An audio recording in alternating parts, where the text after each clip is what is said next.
Over 23,000 Israelis have been killed in the line of duty. It's in their honor that the country is bowing its head tonight, and we're honored to have one of the biggest Israeli heroes of all time joining us in the studio. Brigadier General Avigdor Kahalani is an IDF veteran of 30 years in the military and a recipient of both the Medal of Distinguished Service and the Medal of Valor. Thank you for joining us. Now, Brigadier General, who are you honoring today? Is Israel's 70th Memorial Day particularly special to you? Yes, for me, it's Memorial Day is the day that I remember all my friends. I remember all the days, every day, but this is a special day because we are moving from here. We are going to Memorial Days. We are going to the cemetery, and we have a big ceremony this night. And I'm going to speak about my brother that I lost during the war. And my wife, she's going to Har Herzl in Jerusalem because she lost two brothers. And this is for us, we don't need a Memorial Day. We remember every day. But it's a Memorial Day for the nation, that all the nation stop the routine and they salute to those soldiers that they Well, and I think it's, particularly special here in Israel because almost every single person is affected by this. Going into the army is an obligatory service. Now, you joined the army in 1962 and you left in 1992. That's a very, very long service. How have your views on the country perhaps changed over the course of your military career? Oh, this is completely different. In the Independence War, our soldiers used to shoot with the sandals and things like that, without uniform, without weapons.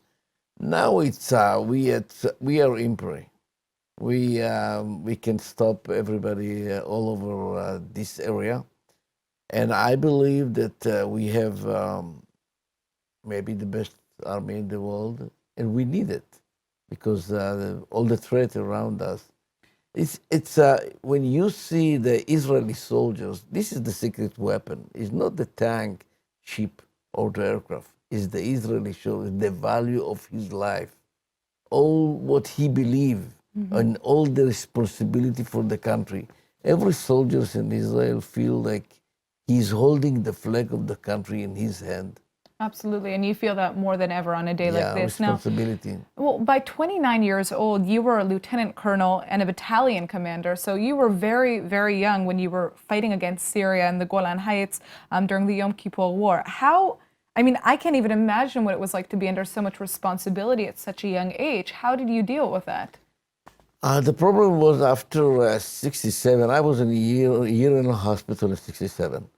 60% of my body was burned.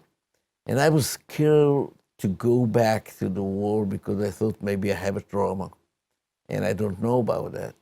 Yeah. I was battalion commander during the 73 war, and I found myself with my soldiers fight with the ratio between Israeli tanks and Syrian tanks, 1 tank against 10. And we, our mission in the first days was to block them in the Golan Heights. We fought for 4 days. The feeling like 29 commander, I feel like it's a big brother for my soldiers, and I have responsibility to bring them back from the war. And I was look all around to try to protect them and to find the solution to the situation. Well, and sadly, you had a tragic loss while you were serving in the military, one that nobody really told you about it. You mentioned your brother. Can you tell us a little bit about that? Yeah, I have 2 brothers and 1 sister, and my brother Emmanuel, he got married 10 days before the war.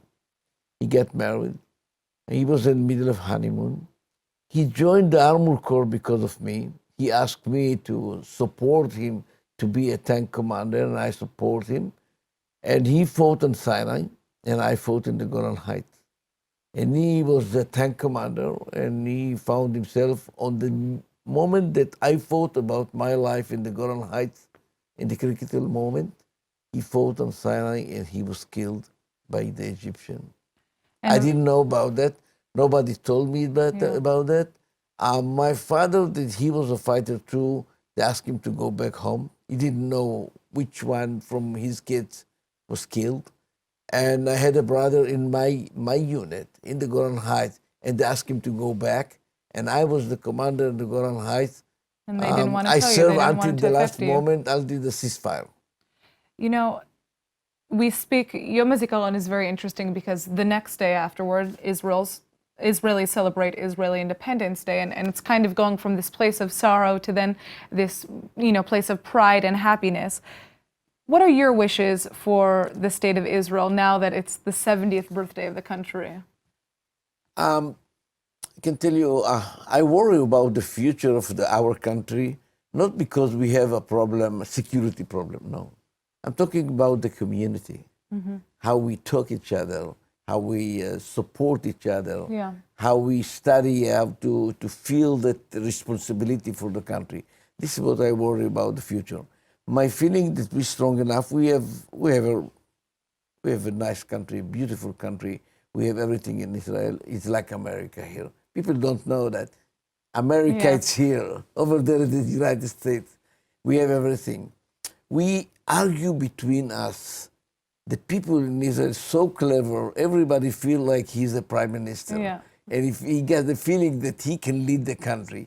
And we have so many parties, so many groups. So what is the hope there? I think we will find a way how to live together.